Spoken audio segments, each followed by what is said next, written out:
tanpa bermaksud mendikotomi kehidupan seorang Kristen sehari-hari, ya, jika kita sisihkan pilah-pilah gitu ya, dari bekerja, sekolah, urusan keluarga, bisa kita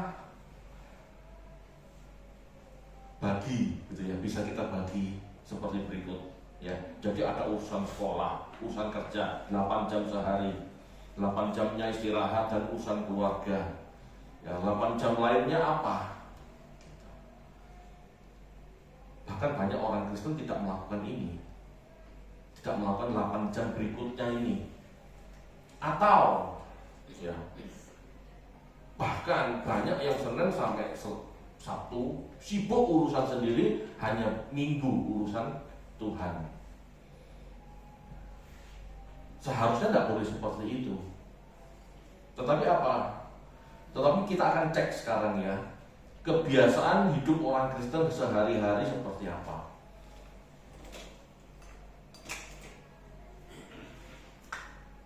Bapak Ibu, orang Kristen biasanya cirinya ke gereja. Ya, ke gereja. Ini yang namanya berliturgi. Seperti sekarang, datang, pengakuan iman, nyanyi, mendengar firman, lalu doa berkat, pulang. Itu liturgi. Yang kedua, pelayanan. Pelayanan.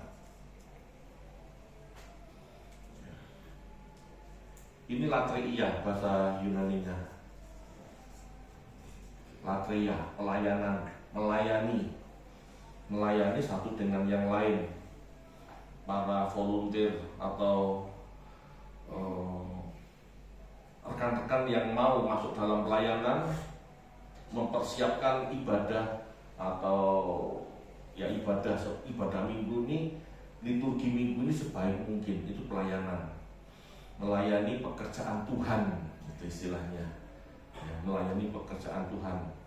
Tapi belum tentu melayani Tuhan loh itu melayani pekerjaan Tuhan, bagaimana firman dapat diberitakan. Tapi apakah itu melayani Tuhan? Belum tentu. Sikap hatinya bagaimana? Pamer enggak? Atau pelayanan hanya untuk senang-senang sendiri? Gitu ya. Itu siapapun, mulai dari penerima tamu sampai pengkhotbah, harus koreksi hati. Tapi setidaknya yang disebut pelayanan itu seperti itu. Kalau sudah ke gereja, masuk pelayanan. Yang ketiga, belajar mengenal Allah. Nomor 3, belajar firman Tuhan. Belajar firman Tuhan. Belajar firman Tuhan ini Bapak Ibu, tidak semuanya bisa dianggap sama. Ada yang sekedar belajar, sekedar datang, dengar firman lalu pulang. Ada yang benar-benar mendalami. Dia datang mendengar firman, pulang masih diperkarakan, masih mikir, ini pendeta kok ngomong begini, kenapa? Aplikasinya bagaimana? Dalam hidupku harus seperti apa? Kalau Anda sekedar datang dengar firman, pulang, Anda sudah lupa khotbah pendeta, Anda tuh sekedar belajar sebetulnya. Kita tuh sekedar belajar, bukan mendalami. Tuhan Yesus sendiri mengatakan, mendengar, mengerti, baru berbuah. Iya kan? Mana kita? Mendengar, mengerti, baru berbuah. Kalau datang ke gereja cuma mendengar firman, pulang membicarakan, membahas hal-hal lain, tidak pernah khotbah seorang hamba Tuhan ini menjadi perenungan, itu baru mendengar.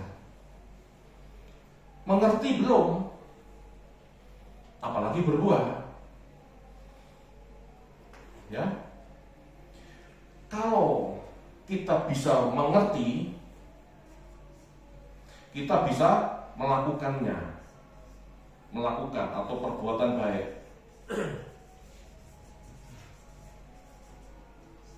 Ya, ini belajar firman, ini aletheia, mencari kebenaran, aletheia. Perbuatan baik, sudah mengerti firman, kita harus ngapain? Kita harus berbuat perbuatan baik, itu melakukan, itu dikaiosune. Ya, dikaiosune. Bahasa-bahasa Yunani ini saya munculkan supaya Anda terbiasa, ya. Bukan mau pamer sok Yunani, tidak. Saya nggak bisa Yunani kok. Ini cuma dasar sebetulnya, teman. Ya. Yang kelima, kesalehan hidup.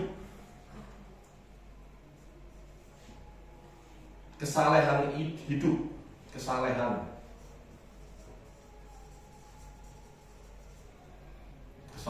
atau eusebeia. Bapak Ibu, kita belajar firman, kita mengerti firman, baru kita bisa melakukan. Melakukan inilah yang disebut perbuatan baik, atau dalam latar belakang Yahudinya disebut kaiosune. Di Alkitab dikatakan hidup keberagamaan. Ini perbuatan baik. Hidup keberagamaan di kaiosune. Itu perbuatan baik. Lebih dari itu Bapak Ibu, itu ada yang namanya kesalehan. Kesalehan ini bukan sekedar berbuat baik, tapi dia benar-benar menjaga perasaan Bapak, menjaga sikap, bukan seenak sendiri. Apa yang Bapak kehendaki itu yang dia lakukan. Yang tidak Bapak kehendaki tidak dia lakukan. Dalam titik ini sudah bukan masalah benar salah, jahat atau baik, bukan. Dalam titik kesalehan ini sudah tidak melakukan hal-hal jahat. Kalau perbuatan baik masih bisa baik, masih bisa jahat. Anda memberi fakir miskin itu baik, Anda pelit terhadap orang yang membutuhkan, itu jahat. Tapi kalau kesalehan itu sudah pasti baik sebetulnya, tetapi berkenan atau tidak lain. Misalnya, kesalehan itu akan memberi seseorang. Ya, kalau perbuatan baik ada orang membutuhkan kita beri, kita tidak pelit, kita peduli sama orang miskin, itu perbuatan baik. Tapi kalau kesalehan, kita mau kasih berapa? Tidak sekedar ngasih. Tuhan ngomong berapa, itu kita kasih. Tidak sekedar 2.000, seperti orang bayar parkir. Kalau kelurahan ini ngomong kasih 100.000, kasih. Ngerti bedanya ya Bapak Ibu ya?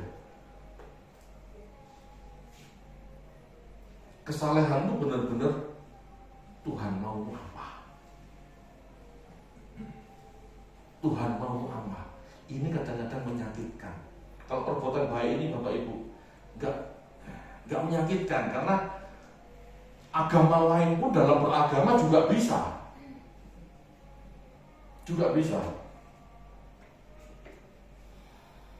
Perbuatan baik itu dalam arti khusus, ya kesalehan atau eusebeia adalah perbuatan baik dalam arti khusus, spesial, dengar-dengaran, ya, atau coram deo disebutnya. Seseorang yang coram deo adalah seseorang saleh yang biasanya semakin mengenal panggilan hidupnya dan apa yang harus dia selesaikan. Tidak semua orang paham. Tidak semua orang paham panggilan hidupnya. Eusebeia ini orang yang mengerti panggilan hidupnya, fokus, tidak berubah ke kiri dan ke kanan. Kita baca yuk, Yohanes 4 ayat 32 sampai 34.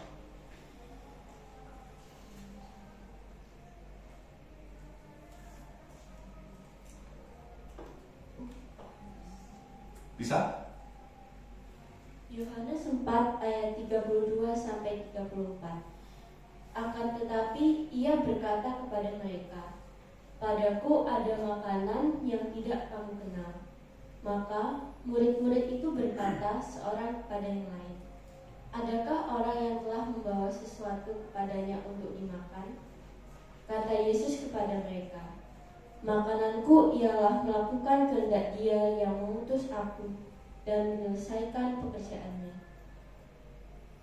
Ada padaku makanan yang tidak kalian tahu. Yang tahu siapa? Ya diri Yesus sendiri. Apa panggilannya? Tetapi dia menjawab, "Aku mempunyai makanan yang kalian belum ketahui." Bapak Ibu, orang saleh itu orang sampai pada titik dia tahu panggilannya. Nggak sekedar berbuat baik. Kalau di kayu sune ini dalam tahap awal itu masih sekedar berbuat baik. Oh, Tuhan Yesus hidup sederhana. Ya, dia hidup sederhana. Tuhan Yesus tidak pelit, Tuhan Yesus mau berbagi. Ya, kita ikut, kita mau berbagi. Itu tidak salah loh. Ya, tapi bukan tingkatan yang paling dewasa. Tapi kalau IUCB ya itu adalah tingkatan yang paling dewasa. Sudah spesialis istilahnya. Dia tahu dipanggil untuk apa.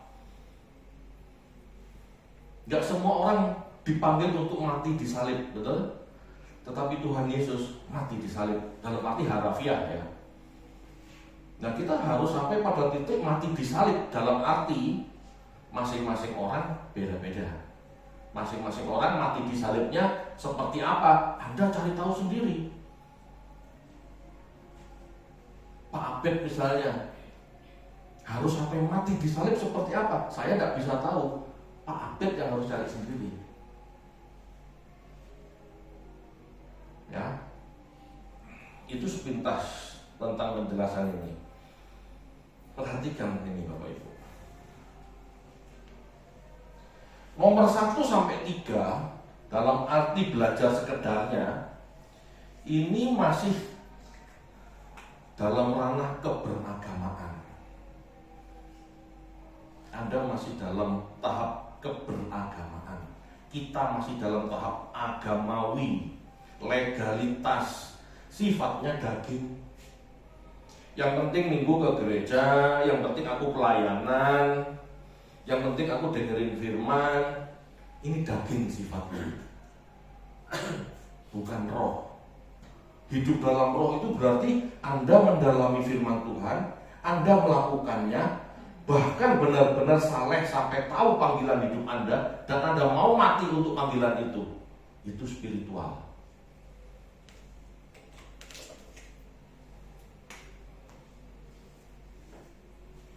Ya, ini spiritual. Ini daging. Hiduplah dalam roh, hidup dalam seperti ini maksudnya. Hidup agamawi yang masih begini, sekedar ke gereja, sekedar pelayanan, sekedar belajar firman Tuhan. Semua sekedar. Tapi kalau spiritual beda. Ya. Yang jadi masalah adalah seseorang tidak mungkin jadi saleh jika perbuatan baik saja tidak punya. Jika perbuatan baik saja tidak mungkin orang sampai pada kesalehan jika perbuatan baik saja tidak. Seharusnya nomor 3 dan nomor 4 ini berjalan seiring. Belajar apa, lakukan apa. Belajar apa, kerjakan apa. Belajar apa, bertindak apa. Seharusnya berjalan seiring. Kita tidak akan pernah jadi saleh kalau kita tidak mulai berbuat baik secara umum. Ya, kita tidak mungkin saleh, mengerti panggilan kita, fokus dengan panggilan kita, jika perbuatan baik secara umum aja kita gagal. Masih pelit, masih baper, masih emosian. Tidak mungkin orang itu disebut saleh. Karena apa? Pelajaran dasar aja dia nggak mampu. Seharusnya mampu, karena itu pelajaran dasar, bukan pendalaman, dasar. Ya. Nomor 3 dan nomor 4 ini sebetulnya seiring sejalan bersama. Kadang-kadang saya taruh perbuatan ini nomor 3, belajar nomor 4, kadang-kadang. Tetapi ini seharusnya berjalan bersama. Makanya potongannya di sini. Titik krusialnya di sini. Anda belajar sekedarnya atau Anda belajar dengan mendalam. Itu beda. Ya. Dengan mendalami belajar Alkitab Bapak Ibu, seharusnya perbuatan baik kita dan kesalahan kita bisa hadir secara nyata dalam kehidupan hidup kita. Kalau kita mau Bapak Ibu ya, belajar firman Tuhan, mendalami, maka seharusnya, idealnya, perbuatan baik kita itu nyata dalam kehidupan sehari-hari, dalam bekerja, dalam sekolah, dalam berkeluarga, memutuskan anak harus begini, harus begitu. Pengertian yang dipenuhi firman itu seharusnya membimbing kita untuk memutuskan yang baik, untuk bertindak yang baik. Dari belajar firman secara mendalam, ya, perbuatan baik itu bisa dinyatakan, bahwa bahkan kesalehan pun bisa dinyatakan jika kita belajar sungguh-sungguh. Jika tidak bisa. Apalagi cuma sekedar ke gereja, sekedar pelayanan, tidak mungkin tahu bagaimana berbuat baik, tidak mungkin tahu. Apalagi jadi saleh, sudah tidak mungkin tahu. Kebanyakan orang Kristen Bapak Ibu, 1, 2, 3. 1, 2, 3. Yang penting ke gereja, yang penting ngasih persembahan, yang penting nyanyi. Keluar dari gereja dengan model seperti itu sudah merasa jadi orang kudus. Padahal sebetulnya jauh, tidak seperti itu.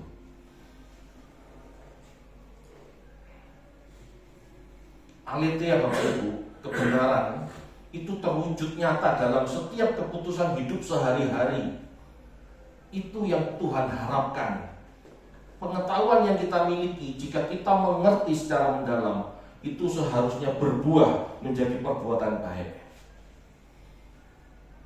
Anda memberi karena Anda memang punya belas kasihan.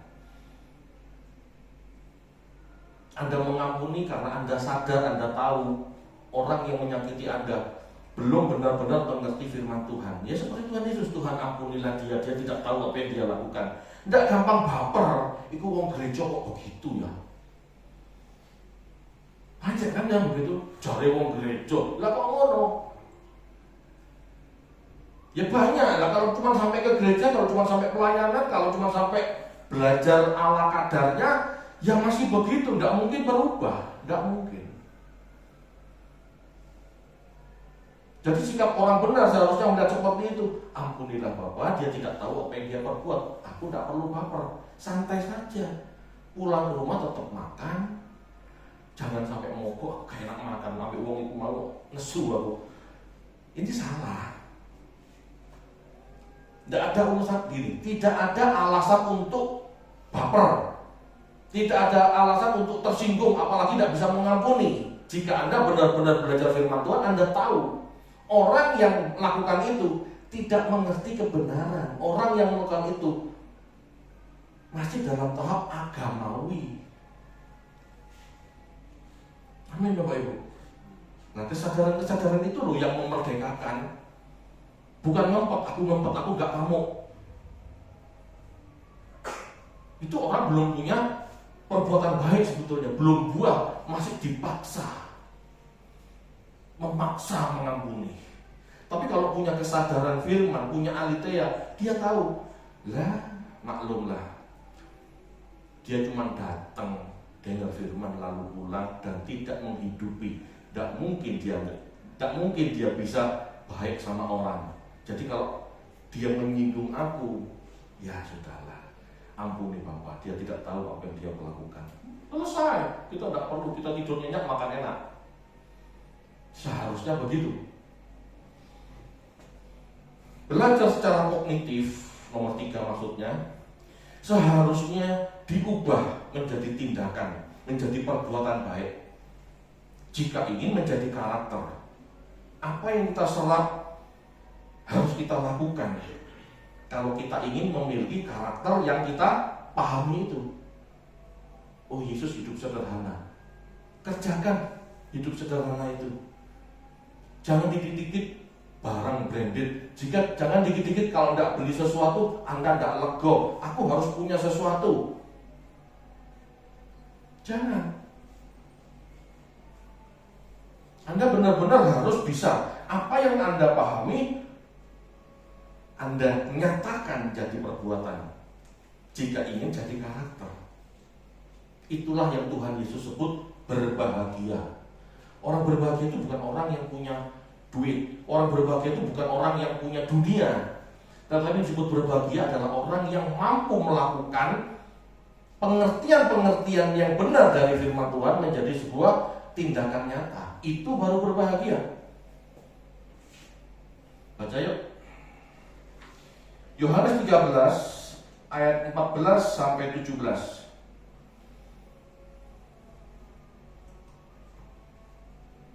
Yohanes 13 ayat 14 sampai 17.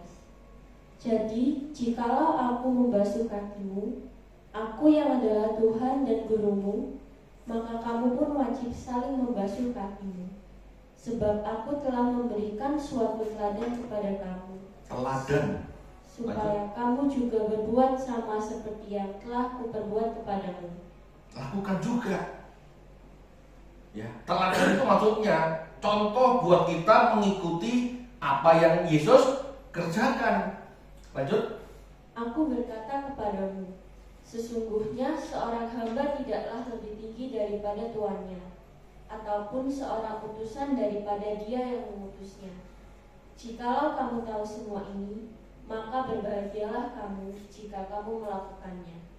Ya, berbahagialah kamu jika kamu melakukannya. Bapak Ibu jangan merasa berbahagia sebagai orang Kristen kalau belum melakukan. Kalau cuma mengerti, jangan sebut diri Anda berbahagia. Perjalanan saya Bapak Ibu mencari kebenaran Aletheia maksudnya itu sudah masuk 10 tahun lebih. Pada saat saya merasakan dibukakan, wah saya bahagia. Tetapi begitu saya tahu ayat ini saya mules. Karena ternyata pengetahuan itu belum layak disebut berbahagia jika tidak dilakukan. Harus melakukan. Yang Yesus katakan berbahagialah kamu itu jika kita melakukan. Apa yang kita pahami bisa kita kerjakan. Apa yang kita bisa pahami mau kita kerjakan. Bahkan apa yang kita pahami mampu kita kerjakan. Karena mengerti belum tentu mau, apalagi mampu belum tentu juga. Bapak, kalau boleh cawan ini berlalu daripadaku. Nggak, naik ke salib. Belum tentu lo mampu. Belum tentu mampu. Mungkin kita tidak disuruh mati di salib sama Bapak ya, tapi kita pasti punya panggilan khusus. Dukung pekerjaan Tuhan. Serahkan depositomu. Yakin mau melakukan? Aku mau Tuhan, tapi aku tidak mampu. Ya, mungkin saja. Mungkin saja. Jangan pernah berpikir itu tidak mungkin terjadi. Itu mungkin saja. Cuma kita kadang-kadang menolak kenyataan Allah berbicara seperti itu. Halo Bapak Ibu. Ya.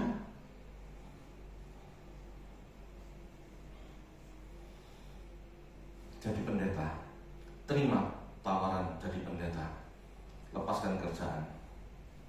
Pada saat saya pergumulan mau jadi pendeta, Bapak Ibu, ya saya mules. Cekok. Bahkan jauh sebelum ada tawaran jadi pendeta, saya ngomong sama Mina, kita hidup sesuai firman Tuhan yuk. Kantor kita tutup. Kantor saya yang di Bali itu saya yang nutup. Tanpa disuruh bos, saya yang nutup. Karena saya tidak damai sejahtera, kondisi situasi juga tidak benar. Saya merasa wah ini tambah parah ini. Kalau nggak tambah rugi, tambah nggarai dosa, tutup aja. Pada saat saya memutuskan itu, ayo ikut Tuhan benar-benar ya. Usia kita ini sudah separuh lebih, Sugih enggak mlebu neraka dadine. Nah itu. Sugih enggak jadi masuk neraka akhirnya. Nah, kita kan enggak mau hidup di sia-sia kan? Ya sudah ikut Tuhan aja. Siap. Nangis kita. Nangis.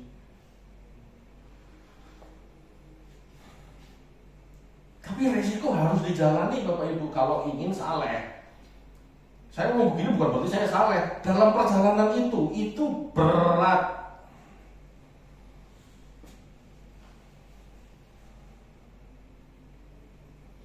Kita disebut berbahagia jika kita melakukannya.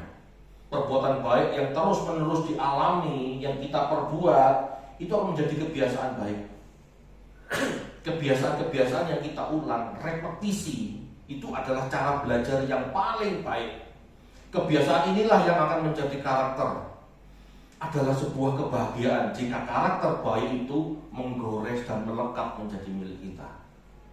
Kalau belum cari karakter Bapak Ibu, jangan merasa puas. Kalau belum jadi karakter, jangan merasa lega, bahagia, masuk surga apalagi. Jangan. Yang disebut berbahagialah kamu jika karakter baik itu kita terima. Bukan sekedar tuduh, melakukan sekali perbuatan baik sudah senang. Jangan. Harus berulang-ulang. Harus sampai menggores. Yang mampu menggores siapa? Ya kita sendiri. Seperti seorang anak pelajaran menggambar, yang namanya menggores itu kita sendiri yang menggores, bukan gurunya yang menggores. Anak itu yang menggores sampai terbentuk warna yang sempurna. Bapak Ibu, kesalehan akan kita miliki saat kita terbiasa berbuat baik. Apa yang kita lakukan akan selalu kita perkarakan dalam kebiasaan. Ini contoh sederhana ya, nggak perlu pakai yang sulit-sulit. Contoh yang sulit banyak, tetapi yang sederhana saja. Kalau kita sudah terbiasa memberi orang miskin 2.000, 10.000, 20.000, 50.000, 100.000, gitu ya. Itu sudah menjadi habit kita, selalu memperhatikan orang miskin. Pada sampai titik tertentu, Tuhan akan berbicara, karena kita sudah terbiasa. Tidak ada lagi pelitnya. Kalau masih pelit, Tuhan sulit ngomong karena masih pelit. Tetapi kalau kita sudah loman, sudah terbiasa memberi, Tuhan nanti ngalahkan. Kamu gak pas memberi si A 50.000. Orang itu orang males, kasih aja 10.000. Kita akan punya kecerdasan roh, itu maksudnya. Pada titik tertentu kita melihat si B memang benar-benar berkebutuhan, kasih 100.000, kita gak akan pelit karena kita sudah terbiasa sebetulnya. Itu loh. Kalau kita belum melepaskan segala milik kita sulit jadi murid, kita sulit diarahkan. Amin Bapak Ibu. Perjuangannya bukan masalah pelit atau tidak pelit, jahat atau baik, tidak. Menjadi saleh itu perjuangannya baik, berkenan, sempurna, sudah tidak ada jahat-jahatnya lagi. Jadi kalau sebagai Kristen kita tuh masih belajar berbuat baik, ya itu sebetulnya masih agamawi. Belum menjadi manusia Allah. Manusia Allah itu kalau sudah lewat, tidak ada rencana jahat dalam hidup kita, tidak ada rencana melawan Allah. Yang di pikiran kita cuma bagaimana aku berbuat baik, tetapi semakin berkenan, semakin presisi itu.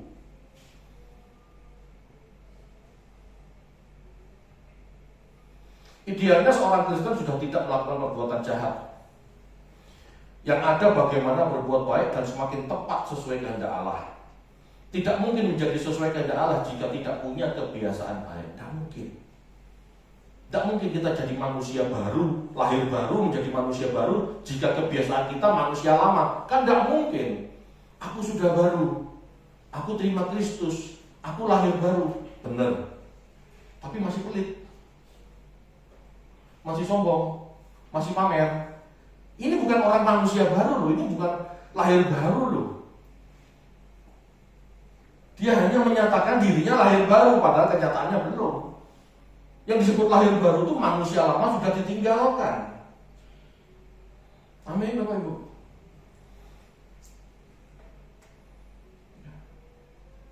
Jika kita masih pelit atau mementingkan diri sendiri, bagaimana mau diarahkan Tuhan?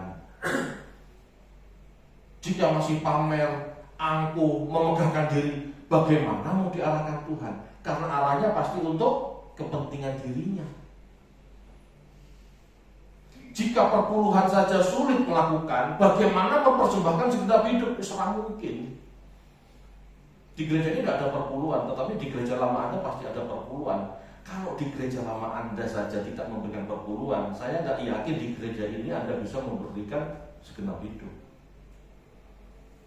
Kok gitu Pak? Ya, karena cara Allah mendidik umatnya ini pertama-tama dengan hukum. Kalau dengan hukum taat, kamu bisa punya pikiran diarahkan Tuhan. Hukum itu sebetulnya cara Allah mendidik kita. Langkah awal Allah mendidik kita itu dengan hukum. Ditakut-takuti dan diiming-iming berkat.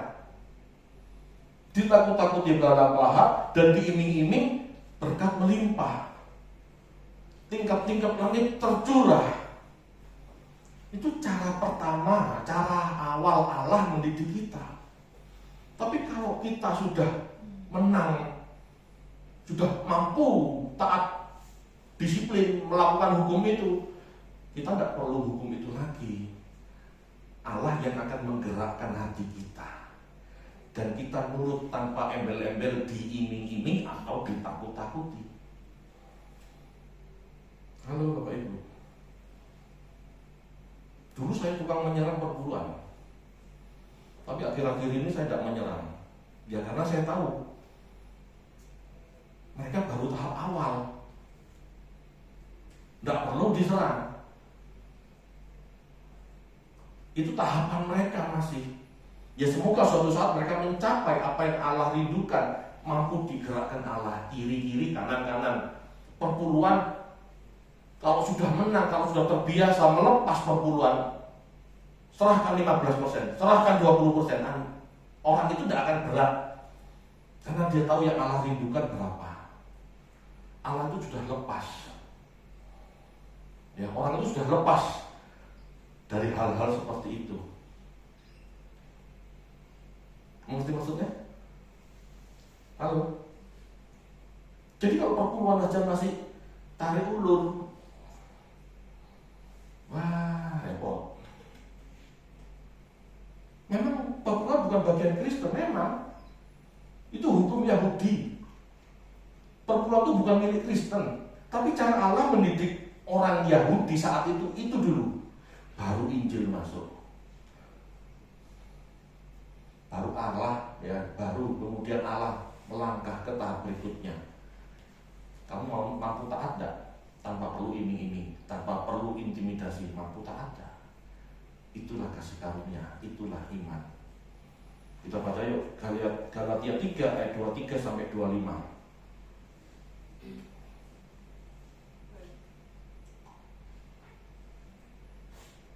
Galatia 3 ayat 23 sampai 25. Sebelum iman itu datang, kita berada di bawah pengawalan hukum Taurat dan dikurung sampai iman itu telah dinyatakan. Jadi, hukum Taurat adalah penuntun bagi kita sampai Kristus datang, supaya kita dibenarkan karena iman. Sekarang iman itu telah datang. Karena itu kita tidak berada lagi di bawah pengawasan penuntun. Kita Bapak Ibu yang berusaha mengerti hati Bapak, yang berusaha meneladani hidup Yesus, ini sudah di tahap hidup oleh iman, tidak lagi hidup oleh hukum agamawi. Hukum itu kan agamawi, ciri-cirinya agama ada hukum, ada syariah. Ini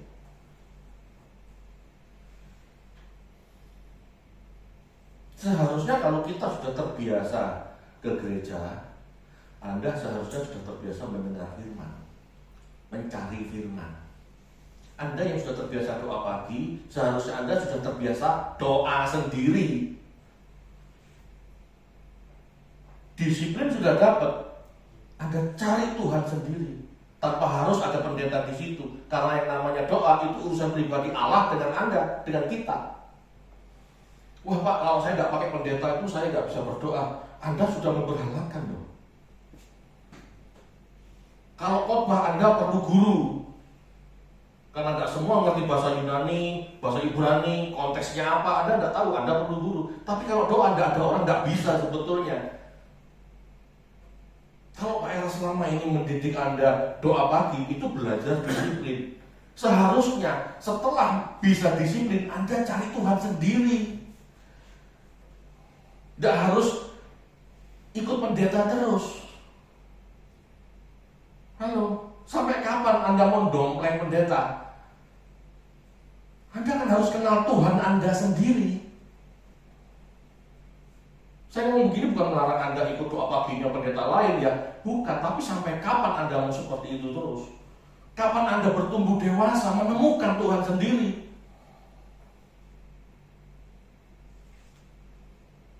Amin Bapak Ibu. Saya nggak melarang sekali lagi. Tapi saya sebagai gembala ingin Anda dewasa. Saya ingin Anda mencapai kesalehan, mengerti apa yang Tuhan katakan, bukan yang pendeta katakan. Kalau yang pendeta katakan itu cukup di khotbah, tapi di doa seharusnya Anda mendengar sendiri apa kata Tuhan. Itulah kedewasaan, itulah coram Deo, itulah kesalehan. Ayo. Ya, sekali lagi saya tidak melarang, tapi saya menekankan, saya membuka wawasan.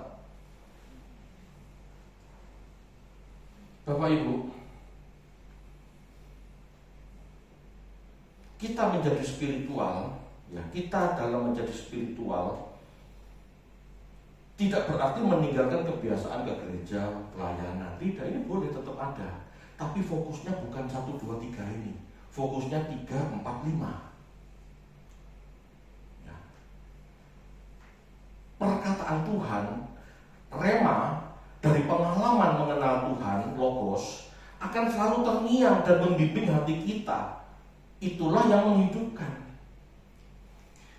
Anda belajar firman Bapak Ibu di gereja, di kelas-kelas PA seperti ini tidak menghidupkan loh. Ini baru data yang Anda terima.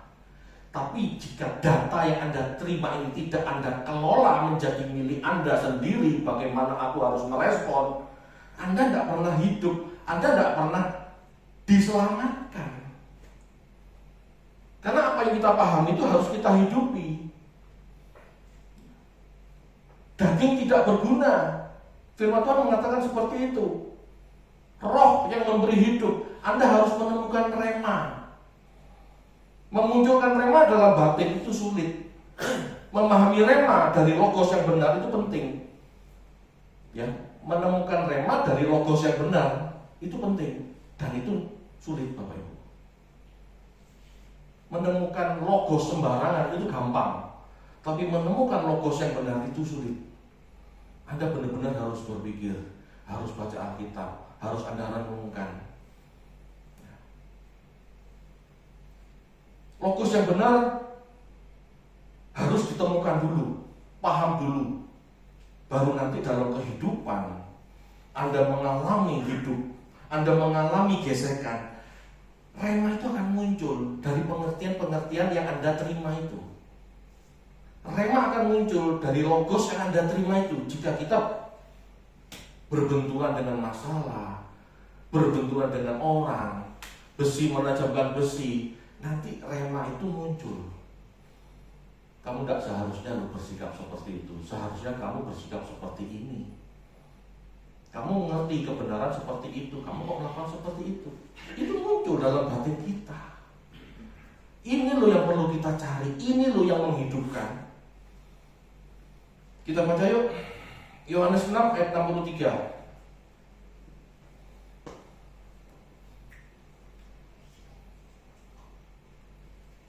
Yohanes 6 ayat 63.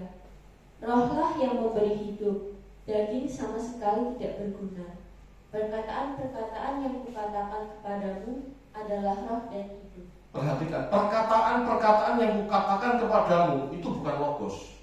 Perkataan-perkataan yang kukatakan kepadamu itu rema. Logos itu ilmu, logos itu pengetahuan. Apa yang Anda dengar sekarang ini logos. Tetapi yang menghidupkan Anda itu rema. Pada saat terjadi masalah, pada saat terjadi gesekan, gitu ya, pada saat mengalami tantangan, rema itu bersuara. Dia akan menuntun Anda bagaimana harus bersikap dengan benar. Itu rema.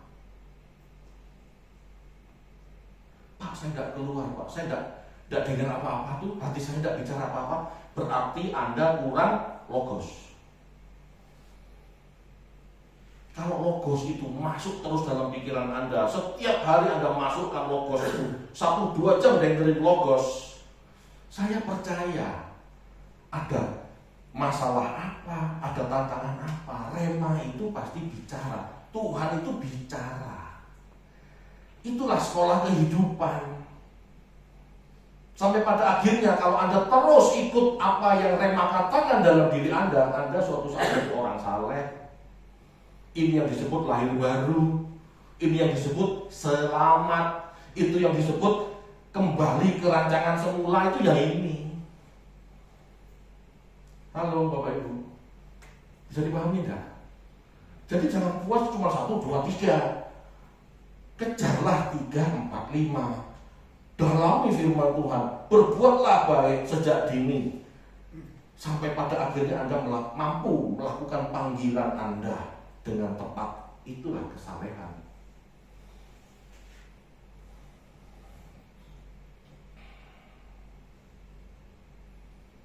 Bapak Ibu, pergumulan mendengar rema inilah yang disebut koram deo. Darinya kita bisa mengerti bagaimana mengasihi lebih tepat, bagaimana bersikap lebih benar, gitu ya. Puncaknya adalah kasih. Tanpa koram deo, seseorang tidak akan mengerti bagaimana melakukan kebajikan atau kasih dengan tepat. Kasih persaudaraan itu baik, Bapak Ibu ya. Kasih persaudaraan, Philadelphia, philos itu baik. Tetapi puncaknya adalah kasih. Bagaimana kita mengasihi orang seperti Allah mengasihi manusia. Bagaimana Allah memberi hujan pada orang baik, orang benar. Mengasihi tanpa syarat, tanpa dasar. Seharusnya itu puncak kesalehan. Ya. Dan jangan pikir itu mudah. Orang yang mau saleh, orang yang mau menjadi seperti Allah, orang yang mau menjadi seperti Kristus kasihnya, pasti teraniaya.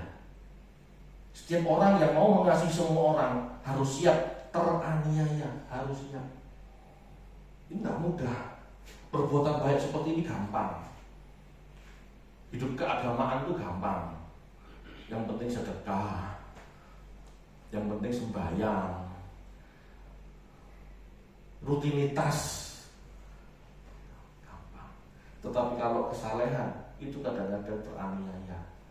Roti terpecah, anggur tercurah, itu kesalehan, itu teraniaya. Kita baca yuk 2 Timotius 3 ayat 12.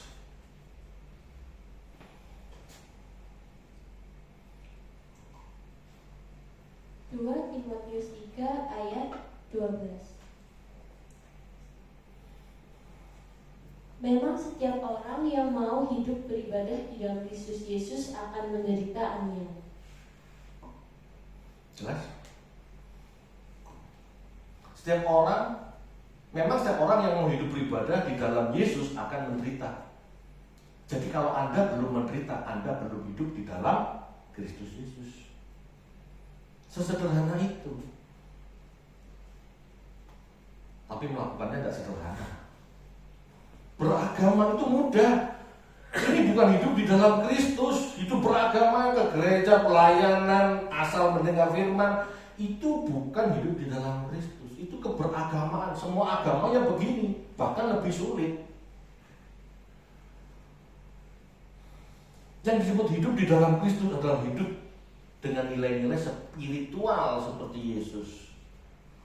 Harus siap menderita, harus siap teraniaya. Cairkan depositomu. Gereja membutuhkan. Ini saya ngomong ini umum ya, bukan maksudnya dalam hal ini saya minta deposito Anda, tidak. Anda sendiri yang berperkara sama Tuhan. Kalau pendeta yang ngomong itu bahaya, bisa-bisa pendetanya yang kepingin. Tidak, saya tidak ngomong seperti itu. Anda perkara sendiri sama Tuhan. Memang tidak banyak sampai titik itu. Ya. Bapak Ibu, dalam hidup menjadi seperti Allah atau seperti Kristus, memiliki kasih seperti Kristus, itu tidak mudah. Terkadang kita memang harus melepas kebutuhan keluarga demi kepentingan orang lain atau kepentingan yang lebih luas. Itu agape. Selama Anda masih mementingkan diri sendiri, mementingkan keluarga, Anda belum punya agape loh. Saya ngomong begini bukan harus selalu Anda punya, Anda bagikan. Bukan seperti itu. Dengar-dengaran. Jika Anda mendengar Allah bicara, maka jawablah ya, ya, ya. Jangan pura-pura tidak dengar, itu masalahnya. Ya. Kok contohnya uang terus Pak? Ya itu paling mudah ya. Tetapi sebetulnya kan tidak seperti itu. Banyak perintah-perintah lain yang memang sulit, bukan masalah keuangan. Tapi kenapa saya kasih contoh uang? Karena itulah berhala zaman ini. Itu yang paling sulit. Kalau dipertimbangkan bantu gereja, bantu sosial sama ngedikin anak, memaksimalkan anak, pilih mana? Pasti memaksimalkan anak, memaksimalkan keluarga, mementingkan keluarga dulu. Pasti. Padahal kebutuhan lain yang perlu ditopang masih banyak. Ini contoh paling mudah bagi saya, gitu loh. Bukan berarti Anda harus bagi-bagi duit. Oh tidak seperti itu. Ini contoh paling mudah. Anda harus melihat sikap hatinya, bukan masalah nominalnya. Ya. Bapak Ibu, pengetahuan kognitif, pengalaman hidup bersama Tuhan sama-sama penting dan saling mendukung. Sebab itu Bapak Ibu, milikilah aletheia, pemahaman yang benar. Milikilah dikaiosune, perbuatan yang baik, dan epignosin. Alamilah hidup bersama Tuhan. Oh Tuhan perintahkan ini, benar. Oh Tuhan perintahkan itu, salah. Minta ampun Tuhan, aku gak dengar-dengaran, aku salah melakukannya. Perbaiki lagi. Pengalaman-pengalaman itulah yang mendewasakan kita sehingga bisa kita mengenal Allah. Contoh, kalau kita tidak belajar firman Tuhan, ya, tanpa belajar firman Tuhan, doa kita ngawur, Bapak Ibu. Doa kita cuma minta kaya, klaim janjinya. Itu fokus memuaskan daging kita. Ini tidak benar. Kalau kita tidak mengerti logos yang benar, doa kita sekedar memuaskan emosi. Yang penting aku senang, yang penting aku lego. Setelah berdoa aku lego loh rasanya. Itu memuaskan perasaan sendiri, bukan memuaskan perasaan Tuhan loh. Itu memuaskan jiwa sendiri, jiwa kita yang dipuaskan. Itu yang disebut dengan onani rohani itu. Berdoa hanya ingin memuaskan hati. Itu. Kalau doa memuaskan Tuhan, belum tentu kita puas. Ya. Belum tentu kita puas. Karena jawaban Tuhan, respon Tuhan atas doa kita kadang-kadang melawan keinginan daging kita. Doa kita hanya menjadi pertunjukan agamawi, bukan menjadi sarana pengabdian. Jangan pikir Anda banyak berdoa, banyak berkat. Tidak. Kalau doa Anda salah, Anda sedang memberontak. Dengan belajar firman Tuhan, Bapak Ibu, doa kita bisa kita arahkan sebagai sarana pengabdian. Seperti Yesus berdoa, tidak untuk kepuasannya. Apakah Yesus setelah berdoa, Bapa kalau boleh cawan ini berlalu daripadaku. Setelah berdoa, yes, asik, hore. Itu aku puas, aku lega setelah berdoa. Begitu? Pada saat Yesus berdoa, Bapa kalau boleh cawan ini berlalu daripadaku, dia keringat darah, dia keringat dingin, keringat darah. Jangan dipikir kalau doa lego itu benar, belum tentu. Kadang-kadang doa benar mengarahkan kita pada tindakan-tindakan yang Tuhan kehendaki kita lakukan, tapi melawan daging. Itu spiritual. Bapak Ibu,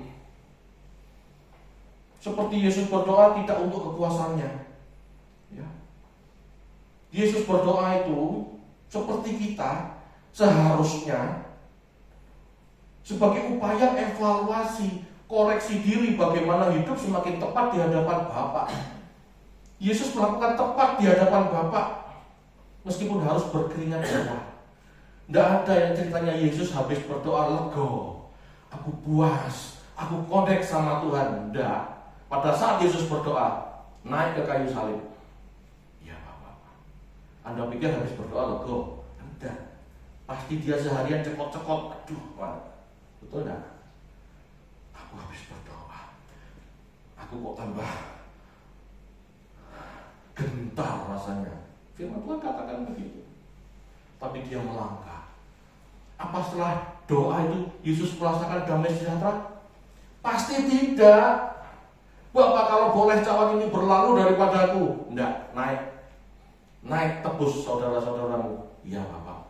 Pasti setelah berdoa sampai ke kayu salib dia tuh mules, gemetar, keringat dingin, seperti domba keluh. Domba keluh itu maksudnya bukan mau berbata-bata. Domba keluh itu memang nggak bisa ngomong, guys. Aduh, pusing. Tapi aku mau Bapak taat. Belajar menghayati firman Tuhan itu seperti itu. Jangan dipikir, Bapak kalau boleh cawan ini berlalu daripadaku. Yes, amin. Lalu dia gagah penentang-penenteng masuk Yerusalem. Enggak seperti itulah. Dia manusia. Bapak Ibu, jika Anda masih berdoa minta kelegaan, minta kepuasan, Anda masih kanak-kanak. Anda harus naik ke level berikutnya. Tuhan, apa kehendak-Mu bagiku?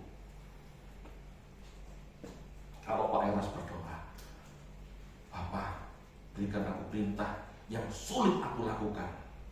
Betul enggak? Bisa lega, bisa pelong, bisa habis doa penentang-penenteng merasa lega. Enggak bisa. Kalau Tuhan kasih perintah yang berat, pasti mules, pasti pusing. Tapi itulah kekristenan. Amin Bapak Ibu. Jika kita tidak bisa merefleksi, evaluasi, koreksi diri, kita tidak akan pernah bisa berubah. Kalau kita nggak masuk ke tahap itu, kita nggak bisa berubah. Pikiran kita kanak-kanak terus. Untuk aku, kelegaanku, kepuasanku, damai sejahtera. Itu bukan Kristen Bapak Ibu.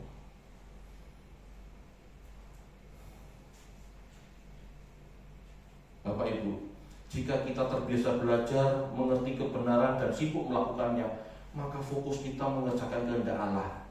Hidup kita seperti yang disebut Allah sebagai pengabdian. Kekristenan itu pengabdian. Bagaimana menjadi imamat yang rajani, bagaimana merubah kodrat dan menyelesaikan panggilan kita. Panggilan apa? Kalau Yesus mati di salib, kita harus mati di mana Tuhan? Posisi apa? Sebagai apa aku harus mati? Tanya Tuhan. Temukan itu. Bukan cari lego-legoan, bukan cari berkat-berkatan, bukan, sudah lewat itu. Kita mau dewasa, kita mau jadi spiritual, bukan agamawi. Amin Bapak Ibu. Kok sepi? Semoga bisa Anda pahami. Amin. Sulit? Ya. Kok gak enak Pak pelajarannya? Kok saya tidak mendapat apa-apa Pak? Ya memang. Menjadi Kristen itu bukan masalah mendapat apa-apa. Menjadi Kristen itu seharusnya apa yang harus aku lakukan bagimu Tuhan? What must I do, Lord? Itu kekristenan. Amin. Apa yang kita berikan pada Allah, apa yang kita persembahkan pada Allah, itu kekristenan. Amin. Mari kita berdoa.